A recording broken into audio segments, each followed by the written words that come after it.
Welcome to today's podcast by myself, Ross Martin. I am the host of Unfound Help podcast. Today I am joined by Sophia.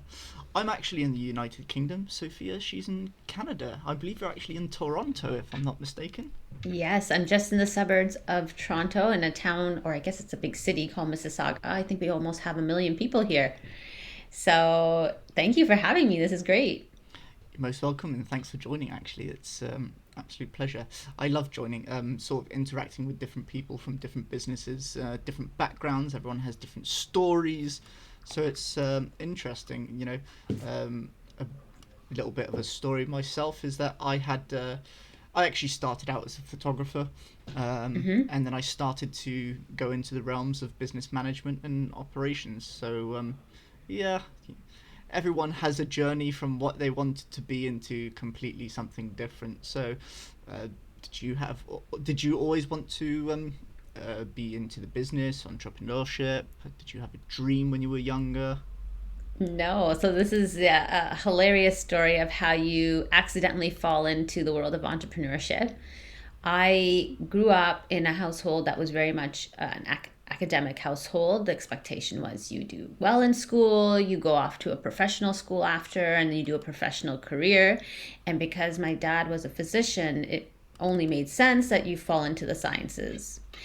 And so, and I had a natural inclination for that. So, of course, I followed suit and I went into physiotherapy or physical therapy, as people in the US call it. I think in the UK, you guys say physiotherapy as well. Yeah, physio, physical, same, I guess. Okay, perfect. Yeah. So that's where I started off my career. I still actually work part time, but not in physiotherapy proper. I went and I worked in the hospital for 10 years or almost 9 years, and I was raising my kids at the same time, and I was working as a physiotherapist, and it was very difficult, like raising young kids and working that level of job. And I was getting really bored as a physiotherapist. I was working in a hospital, and as it's a great job in that secure benefits, pension. People think I'm ludicrous for walking away from the hospital because I had a pension plan that was going to pay me 100% of my salary at the age of 55 and for my life, and it's transferable to my spouse. So you can only imagine what people thought when I was saying I'm quitting, I can't take this anymore.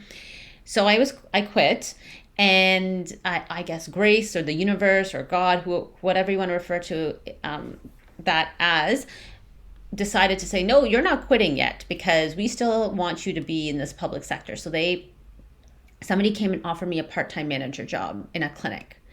And so I said, I don't want to work full time anymore. Part of it was that I didn't want to work full time because I have young kids and I needed a proper, balanced, harmonious life. I didn't want to be running anymore, between work and home and pickup and dinners and lunches and all the rest. I wanted to work on my own terms at the same time, because I had this other business idea brewing in the background. And it started the year before as like an Etsy shop, part-time pop-up shops. And I'm not sure if you're familiar with the seasonal holiday Eid and Ramadan. It's like Yeah, Christmas for Eid Muslims. and Yeah. Ramadan. I know that You very well. okay, you know it. I mean, and you said you worked in the Middle East for a bit before we Yeah. started recording, so you're well aware. So basically, I was like, okay, my kids are I think they were like 3 and 5 at the time, or maybe even 4 and 6. And I was like, you know what? I need to start doing some special stuff in the house. We celebrate the rest of it. And my husband's like, if you want to do a tree at Christmas, that's fine. But we also need to celebrate Eid and Ramadan in the same manner. So I'm like, okay, I can decorate the house for Eid and Ramadan. Not a problem. I went to the store, found nothing. I went on Amazon.ca, found nothing. I was like, what the heck is happening here? How is there nothing available? And I look around and everyone is like visibly Muslim now around my area. So I'm like, where's the stuff? Like, go on Etsy, and I'm like, okay, um, I almost bought balloons for $30, and there were like 10 latex balloons. I almost did it. Oh my gosh. And then my friend was like, my colleague at work, my girlfriend at work, she's like, you are not buying those balloons. She's like, go make it yourself. And I was like, you know what? She's right. And so I wanted to make money envelopes because, we hand money out as gifts, but it just goes as the money, right? And then the kids just throw the money around. They don't know what money is. First of all, they don't care. They're 5 and 3. They're like, I want the toy. I don't care for the money. And then the $5 bill or $20 bills on the floor. Next thing you know it. So I design really cute money envelopes so people can put the money in. So it was very attractive. And that's where it started. So it was like an idea that really required some motivation pushing. I think other people had the idea, but maybe they didn't have the resources or, energy or, connections. Not that I really had connections. I really did find my way, Googling and all that. Hustled your way through the actual way to start up and That's right. yeah. So no proper business background, a physical therapist, physiotherapist that was more or less exhausted from the day job and still working part-time now, but being able to juggle that and starting up this seasonal decor business for specifically from we basically do minority festivals. So we also took on Diwali now. Eid and Ramadan is part of our seasonal collection, and then you skip forward a few steps and then Walmart picked us up. So that's kind of where we're at right now. I was going to get onto the Walmart part actually because it's interesting. Did you work into that realm? Because what I wanted to ask is, how did they pick you up? Did you try to, market towards them, or did they just find you all of a sudden and say, hey, we actually like what you're doing, we would like to retail your brand essentially? Yeah, so your second story there. What happened was, again, Canada is a bit of a smaller. I say this humbly, but at the same time, I know it's Walmart. So people are like, it's still Walmart. And I'm like, okay, I get it. But in Canada, I fortunately live a 10-minute drive from their head office. Okay, so naturally, if I go into a pop-up and my product has always been for the Walmart customer, when I wanted the product to be conveniently placed at a price point that most people can afford, because let's face it, as a new immigrant, new to the country, you're not going to be spending $30 for Etsy balloons. No. Like, I'm not paying that, and I've been fortunate enough to be able to have a job that was giving me a full pension when I retire, right? So I was like, I don't want a family to be like, well, I want to decorate, but I can't because I can't afford it, right? I wanted it to be priced at a point where most people can afford to pick up a $5 banner or whatever it is, right? Yeah. And what got me was I was at Walmart, and everyone obviously in our area anyways is minority shopping there and buying their food and all that. And I saw a Halloween card, a Hallmark Halloween card. I'm like, okay, well, if Halloween can have a greeting card, then I think we can make some room on the shelves for Eid and Ramadan, right? And so I never approached them formally, but what I always did is have that customer in the back of my mind. So I designed the product to fit their love, like their aesthetics. I designed the price point to fit their, category. And I think they call it something, and I've forgotten the term, but it's like a low price. They have some name in corporate world for it, but I forgot. So, they categorize their prices, and I made it available at that price point. And then I just was at one of these events, one of these pop-up shops at a local conference. So it wasn't even like it was a trade show. And somebody from the conference, and it happened twice actually. Are you familiar with Hatchimal and Spin Master? Have you heard of these toys before?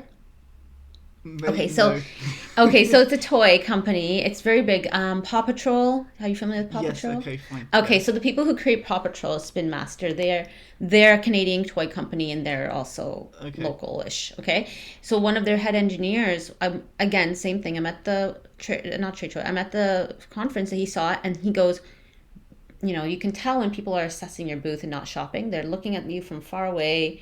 It's a pop-up shop, right? They're trying to checking me out, thinking.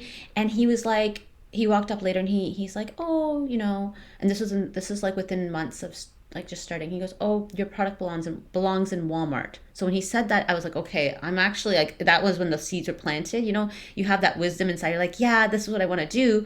So when he said that, I was like, oh my gosh. I was like, okay, if he's in the industry and he's saying that, that means I'm on the right path. And then a few months later, again at a pop-up shop, and that's when a Walmart, she was an ex-corporate employee, and she still had connects at head office, and she said that product is what they've been looking for. They cannot find a vendor who will supply for a small level of stores. I think this is a good fit. And then she introduced us to their higher level, which then came down the ranks to their buyer level. So I think in a way it's a serendipitous series of events, but at the same time we did align ourselves up nicely in that it really just was they needed to see it on the shelf or see it somewhere, and then it was an easy sell. So that is the long version of my short story. It's a very good long short story. Okay, good. Yeah, because no, it's interesting because I like to hear stories about how people start up businesses, why they started businesses, because it's interesting. Everyone has a different story, like we said before, and I want to know why they do it, but more so the reason being is to share their story with others, because maybe people have similar stories. Maybe some people right now are doubting, am I doing the right thing, or am I going about it the right way? It's very difficult. Small businesses a lot of the times they struggle, and sometimes they just don't know how to do things. Now it doesn't matter, like you said, one day you were just you saw that gap, and you took it. Now if sometimes you don't take that chance, you don't know where you're going to get. That's right. Now you were never really pushing to go into the Walmart route. However, you knew that you were going to get there sometime. Yeah. Now through that, it came about. You knew where to place yourself. You knew why to do it, but maybe not how. That's right. You know. Yeah. No, because I didn't have the mentorship or previous experience to know how actually. Yeah, but like you said before, we were talking just briefly before we started this podcast recording, and sometimes even if you don't have a background of business, like you were saying you don't, it doesn't matter. You can either approach someone else, you can either look at what other people are doing in the industry, how they're doing things. Nowadays we work on, or we live online. That's how we are. It's very easy to research, to find things out. It's how the world's going as well. Business is going like that. Yeah. If you were to, give a little bit of a, say, motivation for someone who might be going through a tough time in their business, what is it that you would tell them? We had a lot of difficulties once we started the business because COVID hit, right? And so based on those experiences, some personal, and then of course some financial, in that we were trying to fund a big retailer order, and COVID is hitting and we have all these unexpected costs and delays and all the rest of it. I think if you can align yourself to the reason you started, it will help you keep going, right? For me, I didn't really align it for the need of money, right? To be honest, I find I actually chuckle a little bit inside when people think I'm doing it for the money, because product-based businesses, and even at the beginning some service-based businesses, are not very lucrative, right? You need to have another deep desire to be able to push through that grind, through that really heavy beginning, because it is a very steep climb and it's going to go up and down. You will end up having very deep valleys. When things go bad, they will go badly. It'll affect your energy level, maybe your mindset. It may affect your relationships. It will definitely affect your finances, because generally everything has I can improve on that one as well. That's right. And so if you don't have a really strong, compelling reason for starting, I guarantee you will be like, forget it. And I think that's the reason why many businesses fail in the first 12 months, 3 years, 5 years, and there's only a fraction of businesses left at the 10-year mark. Yeah. So my advice is, before you start, or even if you started, and you're having a difficult time, just ask yourself, why am I in this? And if you found like, okay, I was just here to make a quick buck and it's not going the way it's going, then you may want to just say, okay, that's not enough of a reason to continue putting myself through this, right? Because you have to be realistic, but at the same time, if your reason is powerful enough and you're like listening to your own intuition, your own wisdom, your own guts, not somebody else is not telling you it needs to be done. Like when I went into my manager job at the hospital, it was somebody else was telling me that was the right move. I inherently knew there was wisdom inside me saying this probably is not the right move, but go ahead, and I'm not going to say that wasn't a waste. It wasn't a waste of time. That was great growing personal and whatnot for myself. So even if you step away from a business when it's not going as well as it had, it's not a failure. You learned from it. And perhaps you just need to realign your vision or your reason for doing it. But if you have the right reasoning and your why or your North Star, whatever you want to call it, is set up for that deep desire, wisdom is saying yes, your gut saying yes, everybody, it's yes, yes, yes, then you just have to know that this is the journey of entrepreneurship. Nobody has a straight climb to the top. If they say they do, they are lying to you, and they just want to put up that facade of the Instagram reel or Instagram highlight reel, as they call it. It's just a facade. Yeah, you see, especially now on social media, a lot of people are like, "Oh, I've started this business. I've made so much money within 1 month, within 3 months, within the first year." You have to understand that business within the first year, 3 years, 5 years, like you said, you're not going to be profitable. If you are, congratulations, I give it to you. But it's tough. Business is not necessarily about profit. It's not necessarily about money. It's about, the path, the route that you take and how you come along it, the people you meet and what you're doing. And that's something we were saying before. Again, we're talking about business is about networking as well. People you meet, people whether you end up having friendships with people because of networking and stuff. Business is more than just doing business with people, getting customers to pay for your products or services and saying thank you very much for your money and goodbye. That's not what business is. No. If that's your mindset, don't do business. I'm very sorry. Exactly. It's difficult, right? Because I think on a surface level, people really do think it is the best way of getting rich. They think that the transaction is easy. And they do say, when you look at that iceberg, you only see 10% of it, right? Because you don't see all the rest of that work. So that's a really great analogy.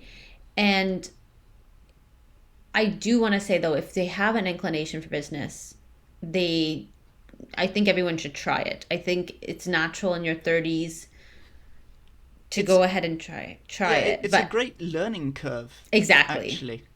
So, and I think it helps with personal development. It really do. I do think it's an experiment to develop your own personal development, self-confidence, growth. Your mindset has to change, especially if you did not come from a household that perhaps was as encouraging.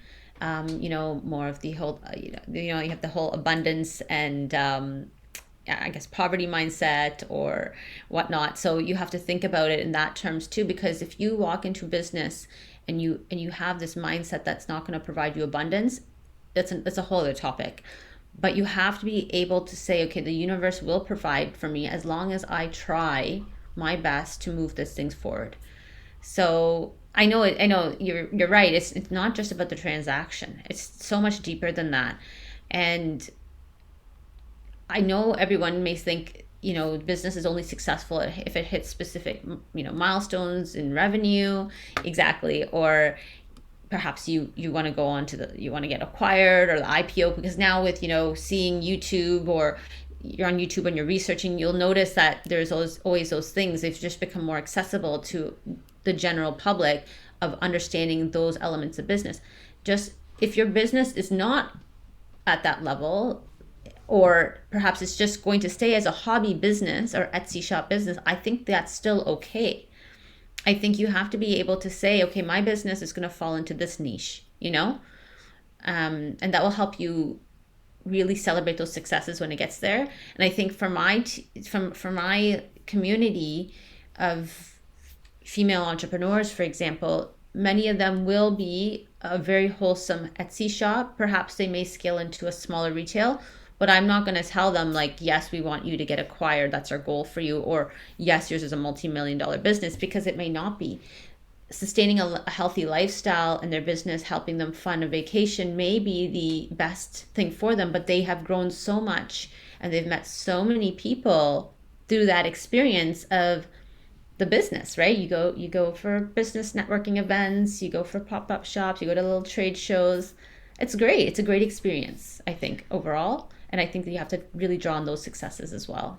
Yeah, one of the someone I was working with recently. I've been helping him with his online store as well. He does, he's been making his own clothes. Mm, Very very nice brand actually. Um, and he was asking me. He goes, "I want to reach out to bigger audiences as mm, well." And he was talking about trade shows and all this. And I said, "Go to the trade shows." You know, why? Because people will recognize your brand. People will look at mm-hmm. and actually see your product, but they will see a face to who's actually running the company, Yes, that's the and benefit. that's one of the biggest benefits. They don't just look online and go, oh yeah, it's another company. They actually see someone who is actually the owner of the company, who's Mm-hmm. actually made the product. They can hear the story about where the brand came from, why it Mm-hmm. started, and that's a whole different side to a business. And essentially, that's what Mm-hmm. trade shows are about. Trade shows, Mm-hmm. networking is all about meeting other people specifically to actually interact. Mm-hmm. Um, Mm-hmm. yeah, okay, you're going to get business from it, hopefully, but it's more for the interaction purposes of a face to face. Yes. Okay, there's Zoom meetings now. I've been on a few meetings with something called FSB in the UK, which is the Federation for Small Businesses, Okay. and they do a lot of online Zoom meetings with like 20, 30, 40 people at the same time, and it's Mm. really good actually. Mm-hmm. Um, so yeah, we keep talking about networking, but I believe networking is one of the key things. Business It, is another side of 100%. it. It's through your network where you will grow. I truly believe that the opportunities that came through us or to us was through networking, Yeah. right? And networking doesn't need to be always in person. You can network on social media as well. I think, especially during the pandemic, that it was a great place for people to learn about other brands. And of course, if you know your friend likes a brand, then they can network that to you. And that's how it just grows and goes viral almost. Yeah, I just want to talk a little bit more about your brand.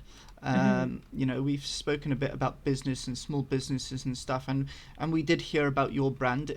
Your brand is actually called Also Sophia, Mm-hmm. uh, which is also sophia.com for the listeners to hear about. You were saying that you do, Ramadan and Eid Mm-hmm. items. If people don't know what Ramadan and Eid, in the if you want to say the Muslim community, Ramadan and Eid is celebrated, once a year. Well, Eid is actually celebrated about twice a year. Ramadan is once a year. Ramadan is a month, 1 month of fasting for Muslims, where they fast for a whole month. At the end of Ramadan, they have Eid, uh, and that's when Sophia here that I'm joined by, she found that niche market that in Toronto where she's based, she couldn't find those products, and that's where her business started, and that's where she really peaked into some of her businesses. And then she found out that Diwali also didn't have many stuff, so she started a Mm-hmm. Diwali collection as well. Are there other products on your website that you are really finding to be selling well? Mm-hmm. We are dabbling in the eco-friendly space because that is another huge unfortunately, gap in the market for affordable, waste-free products for the kitchen and kitchen and home, I would say. Yeah. I'm not sure how it is in the UK. Different parts of Canada have, I would say, different flavors for this, or it is it's a lifestyle change.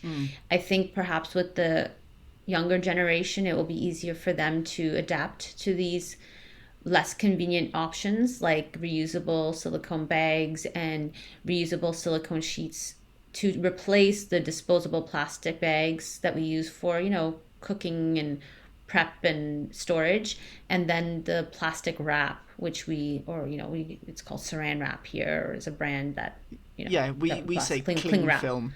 Yeah. Cling film. Okay, so cling Yeah. wrap, cling film.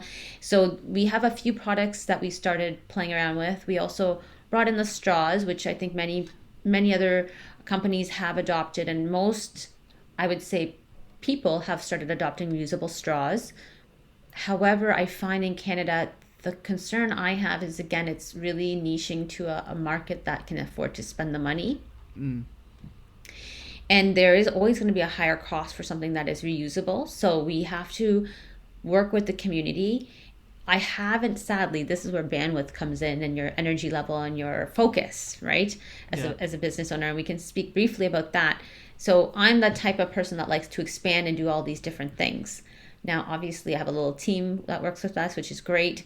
But at the same time, when you're starting your business, I would suggest to start with one area and not go too Don't broad. diversify yourself too much, and don't just jump in head first. Exactly. Work on a small section, try and focus on it as much as possible, and then start going into other aspects. That's right. And so that is one of my failure points. I do like to jump headfirst into things. So the Conscious Kitchen and Home collection, which we are trying out. Yes, I love the name too. It is ambition though, so it's good. It is ambition. Yeah, I guess so. That has been taking a little bit of a back seat because I feel that perhaps our community is not ready for that. But it's my part as a business owner and brand that we need to do the education on how your product and services can be beneficial. Yes. Don't worry. Go ahead. Yeah. So I guess that's what I would say is definitely do your homework before starting. But you're right. Ambition is huge, and I think it's definitely a great thing to do is start something and go small and steady, and not deter yourself, because ambition is what you need to keep pushing that momentum that you have when you have that great idea. Yeah, like, especially if you're an online store, it doesn't necessarily mean that you have to focus on one product.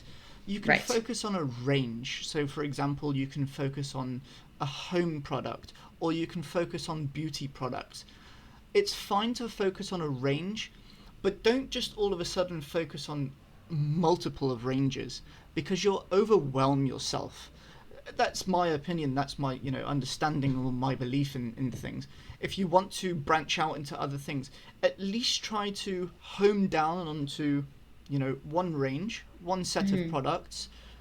Make sure you've got it right, and then start spreading out into other products, other ranges, and focus on your branding. Branding is a very big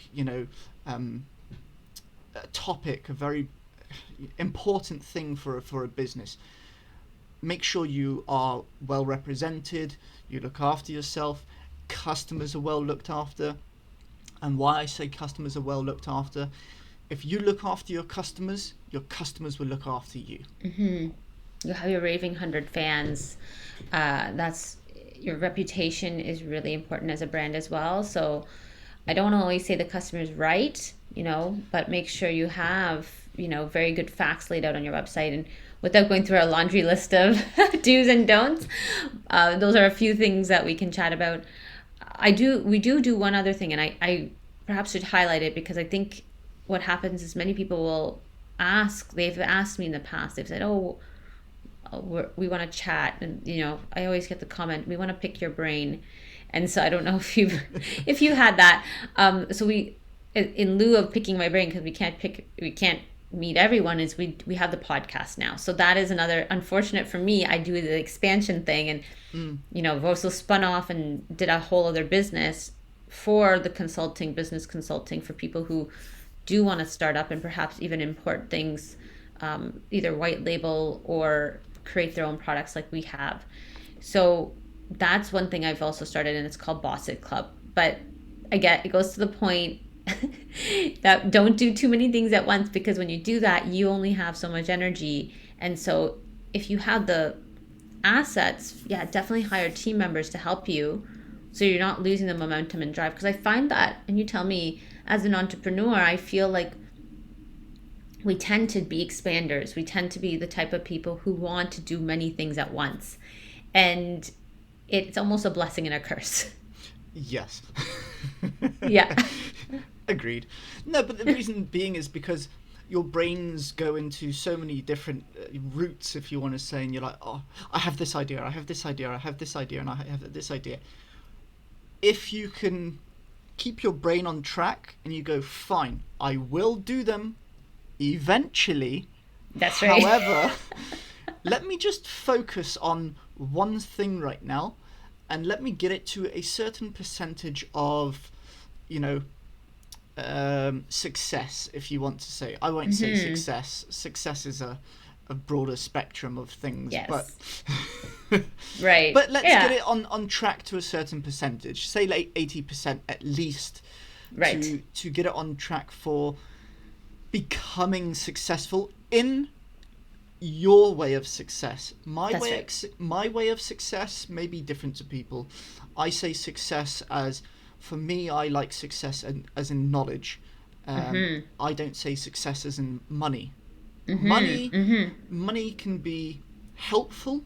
Money can allow you to live and go through on a daily basis. But for me, success comes with knowledge. Knowledge allows you to understand things and teach other people. Right. Right. That's what I like to do. I like to learn and teach other people. Yeah. That's my way of success. And it's wonderful, right? Being able to define it in such a way. I think a lot of people don't know what success looks like either.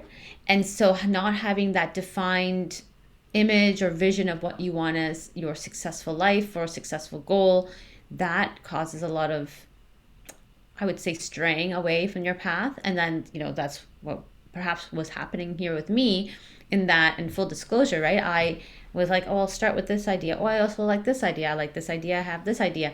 And so if you don't have your pillars, I would say, of your company defined well, or if you don't have your quarterly goals defined well, that's when you can end up really branching in too many spaces, right? Even but if just you have a vision, if you don't have a vision to where you want to actually go, that's now, right. It doesn't have to be in 1 year, 3 years, 5 years. Forget the years. Many people ask you, where do you want to be in 5 years? Yeah. I don't know.